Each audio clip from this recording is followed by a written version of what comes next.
வணக்கம் என் அன்பு நண்பர்களே. முதலமைச்சர் காமராஜர் அவர்கள் ஒரு ஊருக்கு பயணம் செய்து கொண்டிருந்தார்.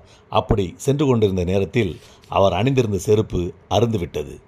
புது செருப்பு வாங்குவதற்காக முதலமைச்சர் ஒரு கடைக்கு போனார். உள்ளே செருப்பை கொடுக்காமல் அந்த கடைக்காரர் தாமதப்படுத்தி கொண்டிருந்தார். முதலமைச்சர் காமராஜர் விரைவுபடுத்தினார். அப்போதுதான் கடைக்காரர் உண்மையை சொன்னார். ஐயா, உங்களோட சேர்ந்து ஒரு புகைப்படம் எடுக்கணும்னு ஆசை, பெரியவங்க வந்திருக்கீங்க, அதனால் ஃபோட்டோ ஸ்டுடியோவுக்கு ஒரு ஆள் அனுப்பியிருக்கேன் ஐயா, கொஞ்சம் பொறுங்க என்றார். காமராஜருக்கு வந்ததே கோபம். இந்த வேலையெல்லாம் வேணாங்கிறேன். நீங்கள் நினைக்கிற மாதிரி நான் ஒன்றும் பெரிய ஆள் இல்லை, சாதாரணமான ஆள் தான். இப்படி விளம்பர ஆசையெல்லாம் வேணாம்னு இன்று ஃபோட்டோ பிரியர்களாக அலையும் தலைவர்களுக்கு மத்தியில் தனித்து விளங்கினார் பெருந்தலைவர் காமராஜர் அன்று. ஒருவரிடம் தற்பெருமை எங்கு முடிவடைகிறதோ அங்குதான் ஒழுக்கமும் துவங்குகிறது. அந்த ஒழுக்கத்தோடு தான் முதல்வர் காமராஜர் நம் நாட்டை ஆண்டார்.